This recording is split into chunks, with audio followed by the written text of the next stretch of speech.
Once upon a time, in the heart of Igbo land, where the sun kissed the earth and the palm trees danced to the rhythm of the wind, there lived a man named Chief Chukwudi. Oh, Chief Chukwudi was no ordinary man. He was a billionaire, a man of great wealth and wisdom, whose name rang like a bell across the villages. His compound was as big as a small town, filled with shiny cars, tall buildings, and servants who moved like ants, busy at work. But despite all his riches, Chief Chukwudi had a heavy heart. You see, he had 3 children, Ada, his only daughter, and his 2 sons, Emeka and Chidi. Ada was as beautiful as the morning sun, but she loved expensive clothes and parties more than anything else. Emeka, the first son, was strong and bold, but he spent his days racing cars and showing off to his friends. And Chidi, the youngest, was clever but lazy, always finding ways to avoid work. Chief Chukwudi loved his children dearly, but he was afraid. Afraid that they were spoiled, disrespectful, and cared only for their lavish lifestyles. He would sit in his big chair, staring at the family shrine, and think, what will happen to my legacy when I am gone? Will they ruin everything I have built? Will they abandon me when I am old and weak? One evening, as the moon hung low in the sky, Chief Chukwudi called his children to his sitting room. The room was filled with the smell of burning incense, and the walls were decorated with masks and carvings of their ancestors. The children came in, laughing and joking, not noticing the serious look on their father's face. "My children," Chief Chukwudi began, his voice deep and steady, "I have worked hard all my life to give you everything you have. But I fear that you do not understand the value of hard work or the importance of family. I fear that when I am no longer here, you will destroy everything I have built." The children looked at each other, confused. Ada rolled her eyes, Emeka smirked, and Chidi yawned. They didn't understand why their father was always so serious. That night, Chief Chukwudi couldn't sleep. He tossed and turned, his mind racing with thoughts. What can I do to make my children responsible? How can I teach them the value of loyalty and hard work? Then, like a flash of lightning, an idea came to him. It was risky, but it was the only way. He would test his children, not openly, but in secret. He would create a situation that would reveal their true character. The next morning, Chief Chukwudi called his most trusted servant, Namdi, and whispered his plan into his ear. Namdi nodded, his face serious, and promised to carry out the task without fail. A few days later, news spread through the village like wildfire. Chief Chukwudi had fallen seriously ill. The once strong and mighty man was now bedridden, weak, and unable to speak. The servants rushed around, looking worried, and the children were called to their father's bedside. Ada, Emeka, and Chidi stood around their father's bed, their faces pale with shock. Chief Chukwudi's eyes were closed, and his breathing was shallow. The room was silent, except for the sound of the clock ticking on the wall. Namdi stepped forward, his voice trembling. "Your father is very sick. The doctors say he may not recover. He has asked me to tell you that his wealth will be divided among you, but only if you prove yourselves worthy." The children's eyes widened. Ada clutched her designer handbag tightly, Emeka's fists clenched, and Chidi's lazy eyes suddenly sparkled with interest. "What do we have to do?" Ada asked, her voice shaking. Namdi looked at each of them, his gaze steady. "Your father wants you to take care of the family business for 1 month. Each of you will be given a task. If you succeed, you will inherit his wealth. If you fail," he paused, letting the words hang in the air like a dark cloud. The children exchanged glances. This was their chance to prove themselves, but it was also a test they had never faced before. Little did they know, Chief Chukwudi was watching everything from behind closed eyes. His heart was heavy, but he knew this was the only way to teach his children the lessons they needed to learn. The next morning, the village was buzzing with whispers. People gathered in small groups, talking about Chief Chukwudi's sudden illness and the tasks he had set for his children. The air was thick with curiosity and suspense. Everyone wondered, would the children rise to the occasion, or would they crumble under the weight of responsibility? Ada, Emeka, and Chidi were each given a task by Namdi, who acted as their father's messenger. Ada, the fashion-loving daughter, was tasked with managing the family's textile business. She had to oversee the production of the famous aqua miri fabric, a delicate and highly sought-after material that required skill and patience to produce. Ada had always loved wearing beautiful clothes, but she had never cared about how they were made. Now, she had to learn the art of weaving, dyeing, and trading. Emeka, the car racing son, was given control of the family's transportation business. He had to ensure that the fleet of trucks and buses ran smoothly, delivering goods and passengers across the region. Emeka loved speed, but he had no idea how to manage drivers, schedules, or repairs. Chidi, the clever but lazy youngest son, was put in charge of the family's farm. The farm was the backbone of the Chukwudi Empire, producing yams, cassava, and palm oil. Chidi had always avoided hard work, preferring to sit under the mango tree and dream big dreams. Now, he had to wake up at dawn, supervise the workers, and make sure the crops were harvested on time. At first, the children were overwhelmed. Ada struggled to understand the intricate patterns of the aqua miri fabric. Emeka's drivers complained about his lack of leadership, and the buses kept breaking down. Chidi, on the other hand, found farm work exhausting and boring. He tried to delegate everything to the workers, but the farm quickly fell into disarray. One evening, after a long and frustrating day, the three siblings gathered in their father's sitting room. The room felt empty without Chief Chukwudi's commanding presence. "This is impossible," Ada cried, throwing her hands in the air. "I don't know anything about weaving or trading. How am I supposed to run this business?" Emeka sighed, rubbing his temples. "And these drivers, they don't listen to me. The buses keep breaking down, and the customers are complaining. I don't know what to do." Chidi, who was lying on the couch, groaned. "At least you two have something to do. I'm stuck on that farm, sweating under the sun. It's not fair." For a moment, the room was silent. Then, Ada spoke up, her voice soft but determined. Maybe we're going about this the wrong way. Father always said that success comes from hard work and unity. Maybe we need to help each other." Emeka and Chidi looked at her, surprised. It was the first time Ada had ever suggested something so responsible. "What do you mean?"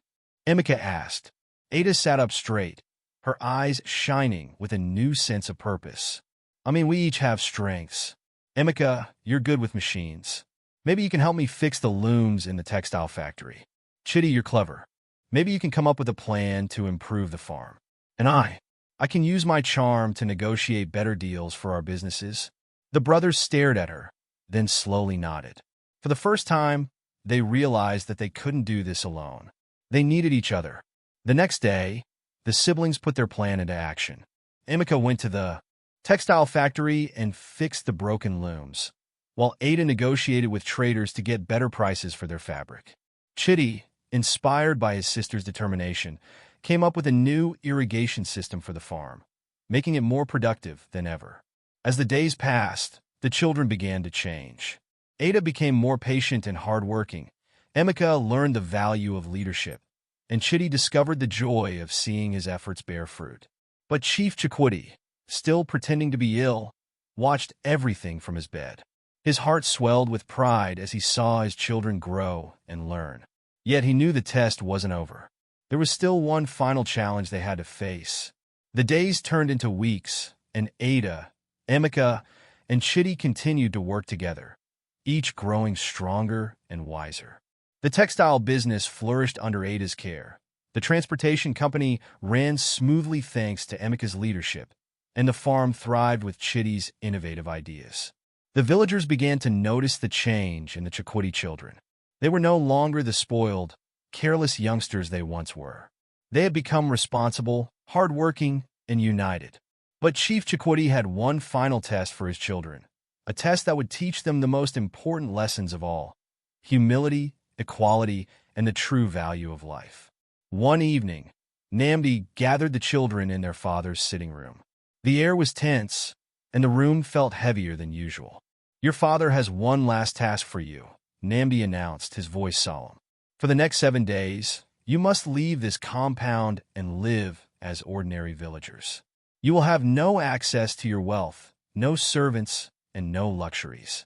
You must find work, earn your keep, and live among the people.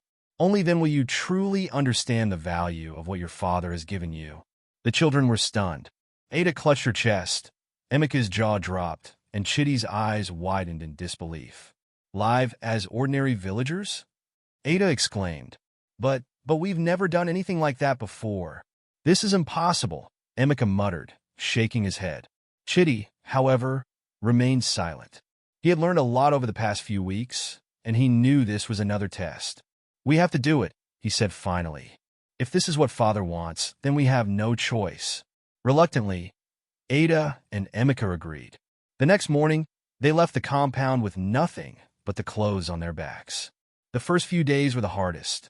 Ada, who had always lived in luxury, struggled to adjust to life in a small, dusty hut. She had to fetch water from the stream, cook her own meals, and wash her clothes by hand. At first, she complained bitterly, but as the days went by, she began to appreciate the simple joys of life. The laughter of children playing outside, the warmth of the sun on her skin, and the taste of freshly cooked food. Emeka, who had always been proud and confident, found himself working as a laborer in the market. He carried heavy loads for traders, earning just enough to buy food for the day. At first, he felt humiliated, but he soon realized that the traders and laborers were hard-working people who deserved respect. He learned to appreciate their strength and resilience. Chidi, who had always avoided hard work, found himself working on a small farm owned by an elderly woman. She taught him how to plant seeds, weed the fields, and harvest crops. Chidi was exhausted at the end of each day, but he felt a sense of pride in his work. He also learned the importance of patience and perseverance. As the days passed, the children began to change in ways they never expected. They learned to live within their means, to appreciate the value of hard work, and to treat everyone with kindness and respect. They no longer saw themselves as superior to others. Instead, they saw the beauty in the lives of ordinary people. On the seventh day, Namdi came to fetch them. The children returned to the compound, tired but transformed. They were no longer the spoiled, selfish youngsters they had been. They were wiser, humbler, and more grateful. When they entered their father's sitting room, they were surprised to see Chief Chukwudi sitting upright in his chair, looking strong and healthy. His eyes sparkled with pride as he gazed at his children. "My children," he said, his voice filled with emotion, "you have passed the test. You have learned the most important lessons of life: humility, hard work, and the value of family. I am proud of you." The children stared at their father in shock, then rushed to hug him. Tears filled their eyes as they realized the depth of his love and the wisdom of his actions. But Chief Chukwudi wasn't finished. "Remember," he said, "wealth is not just about money. It is about the legacy you leave behind, the lives you touch, and the values you uphold. I know now that my legacy is safe in your hands." Chief Chukwudi's compound was filled with joy and celebration. The villagers had heard about the children's transformation, and they came from far and wide to witness the miracle. The air was filled with the sound of drums, laughter, and the aroma of delicious food. But the greatest celebration was in the hearts of Ada, Emeka, and Chidi. They had not only passed their father's test, but had also discovered the true meaning of life. That evening, Chief Chukwudi gathered his children and the villagers in the courtyard. The moon hung high in the sky, casting a soft glow over the gathering. The chief stood tall, his voice strong and clear as he addressed the crowd. "My people," he began, "today is a day of great joy. My children have learned the most important lessons of life. They have learned that wealth is not just about money, but about the values we hold dear. They have learned that hard work, humility, and respect for others are the true treasures of life." He turned to his children, his eyes filled with pride.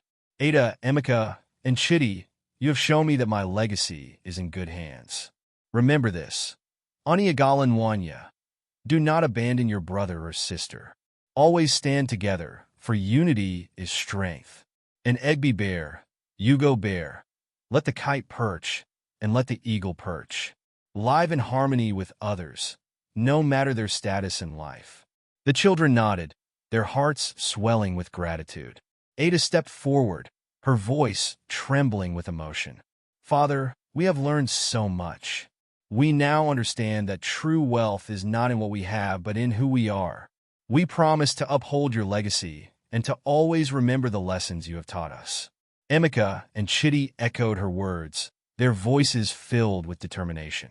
The villagers cheered, their applause ringing through the night. Chief Chukwudi smiled, his heart at peace.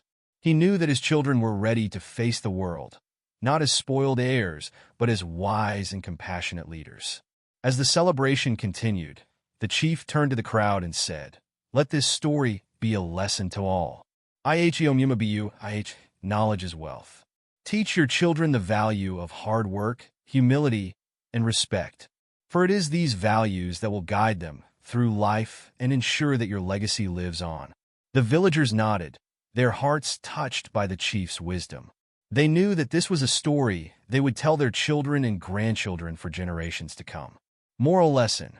This tale teaches us that true wealth is not measured by money or material possessions, but by the values we hold dear. Hard work, humility, respect for others, and unity are the true treasures of life.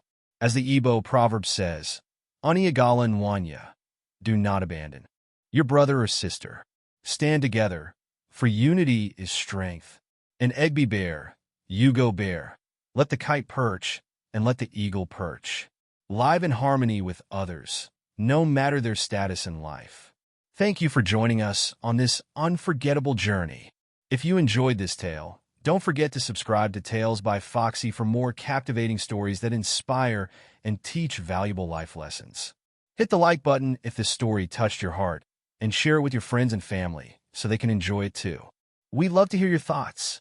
Comment below and let us know, what lesson did you learn from Chief Chukwudi's story? How do you think Ada, Emeka, and Chidi will use their newfound wisdom in the future? Until next time, remember, knowledge is wealth. Stay wise, stay kind, and keep chasing your dreams. See you in the next tale. Subscribe, like, comment, and share. Glowing star.